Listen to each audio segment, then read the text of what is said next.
Historicidad de las pedagogías críticas latinoamericanas. Cuando hablamos de las pedagogías críticas latinoamericanas, no podemos hablar sin antes poner como una línea del tiempo en ellas.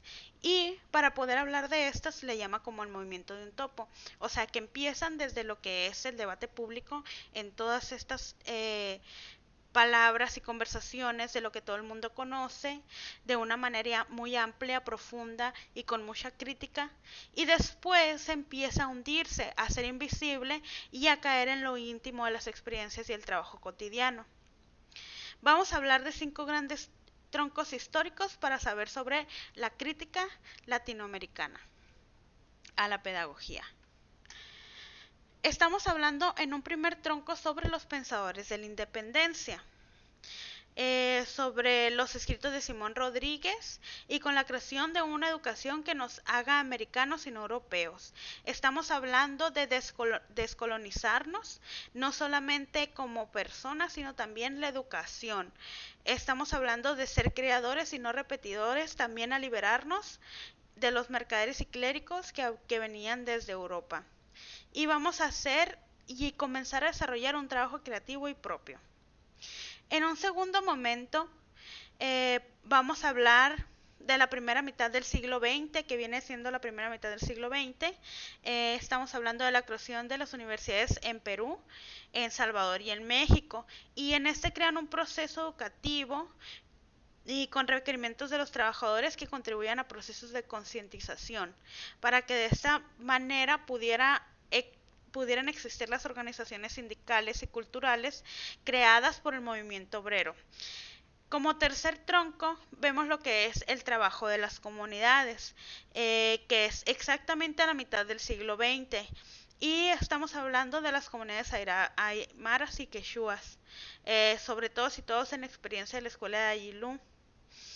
Esto habla sobre la propuesta de que deben configurarse prácticas educativas desde la cultura de las comunidades indígenas, crear propuestas de educación como movimiento que articulen en la creación cultural como transformación social y de esta forma asumir que la verdadera escuela se desarrolla en comunidad.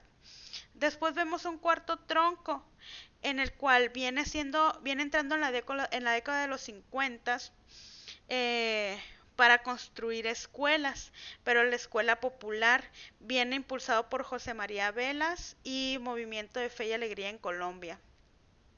Este viene y habla sobre la importancia de contribuir en los procesos de lucha contra la opresión y desigualdad educativa, así como también promover todos los cambios y movimientos sociales. Después hablamos de un quinto tronco histórico, que es como en la década de los 60, y hablamos sobre la pedagogía de la liberación, lo que habla de la pedagogía del oprimido, y configuran alternativas de educación para que existan los movimientos sociales, la academia crítica, y así también darle fe a los grupos cristianos de base.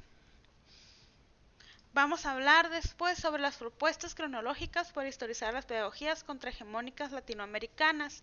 O sea, vamos a hablar sobre la cronología de la historia de Latinoamérica para que pudieran existir estas teorías y que los movimientos sociales se vieran respaldados sobre la teoría que ya tenemos puesta. Pero lo vamos a ver como propuestas. La primera propuesta habla sobre Simón Rodríguez. Simón Rodríguez habla que comprende la producción teórica y práctica durante la primera mitad del siglo XIX y él hizo unas propuestas cronológicas para esto. Después vemos una segunda propuesta de la segunda mitad del siglo XIX y hasta la reforma universitaria, caracterizado por la existencia de prácticas y sentidos pedagógicos socialistas, anarquistas y democráticos espiritualistas. En un tercer periodo, de 1918 a 1934, se caracteriza por la configuración de discursos pedagógicos nacionalistas. Estos se asocian al higoyenismo en Argentina, aperismo, empirio y sandismo en Nicaragua. Después vemos un cuarto periodo caracterizado por la existencia de grandes discursos pedagógicos estatales y movimientos democráticos tales como el cardenismo en México, el peronismo en Argentina y el baguismo en Brasil. Después vemos un quinto periodo que se entiende de 1959 con la Revolución Cubana y vemos grandes reformas educativas de carácter democrático y el auge del movimiento estudiantil, así como el desarrollo de la pedagogía de la liberación. Y finalmente vemos un sexto periodo en donde los discursos pedagógicos producen prácticas y sentidos asociados a las luchas contra dictaduras militares. A forma de conclusión, podemos decir que las pedagogías críticas latinoamericanas son el resultado de un acumulado histórico de prácticas, conceptos, teorías y metodologías para que podamos